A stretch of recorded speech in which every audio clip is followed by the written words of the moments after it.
Well, moving on, here's the big exclusive interview. JPMorgan CEO Dimon says that the optimism on India is completely justified. He estimates that the inclusion of Indian bonds in their EM index will enable additional inflows of around $25 billion into India.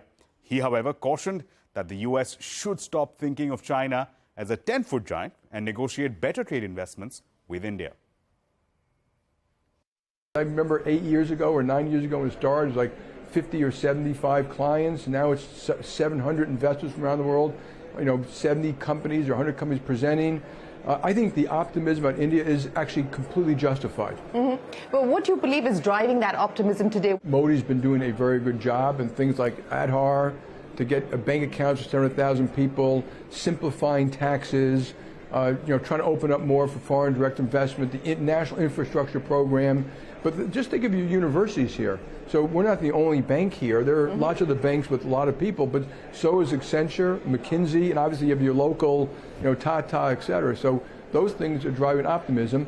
It's not just because of the complications with China.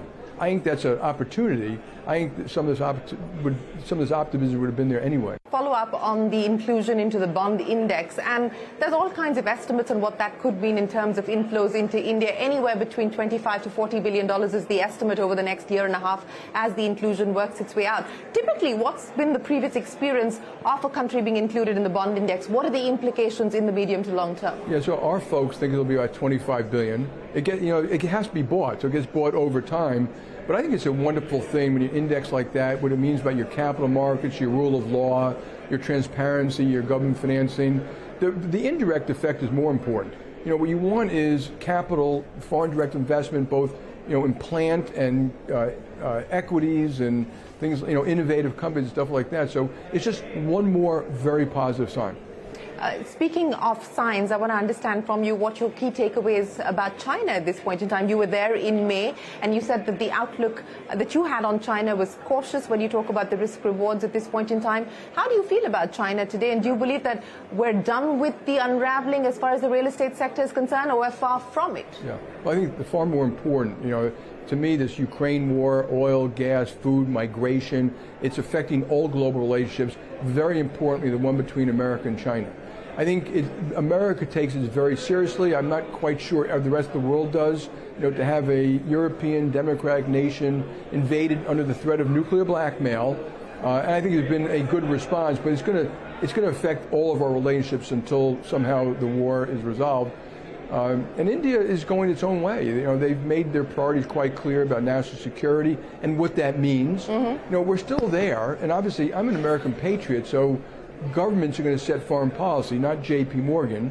But I'm happy, and I think Americans should stop thinking that China is a 10-foot giant. Our GDP per person is 80,000, theirs is 15. We have all the food, water, and energy we need. We've got the unbelievable benefits of free enterprise and freedom. And they're going to have their own issues, and I'm not making fun of them. They're going to have their own issues about demographics and energy and climate, et cetera. I like the fact that the Americans are engaging with them now. The pandemic started to wake everybody up, and then Ukraine accelerated this wake-up call, so to speak. What are the long-term implications of what you're seeing play out as foreign policy changes, as national security weighs on economic and government decisions? The U.S. is rolling out the CHIPS Act, for instance. India is trying to partner with the U.S. to ensure that we have a partnership as far as chips are concerned. How do you see this impacting flows? How do you see it impacting globalization moving forward? Yeah, I think it's just going to change it. So I don't think it's going to, people say decoupling, there's still globalization. The nations are going to have, companies and nations are going to be making determinations which change those flows.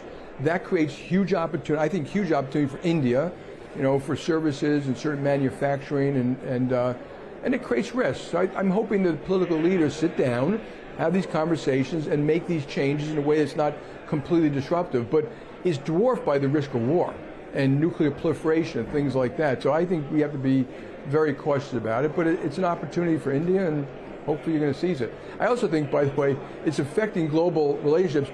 India and America are natural partners. Now you have to be, you're here, so you're between Russia and China, you have to be kind of non-aligned, but we're your best friend. I mean, anyone who doesn't think that through hasn't thought really carefully. Yes, we can see that. I mean, there's been a lot of back and forth between President Biden and Prime Minister Modi. And I'm thrilled that they're having those conversations. And I think we've got to do a better job on the trade and investment side. Okay. Not just the labor and climate side. When you say better job on the trade and investment side, what do you mean? That we should sit down with India and negotiate better trade and investment relationships. Well, you can catch the full interview with Jamie Dimon, and that's later today.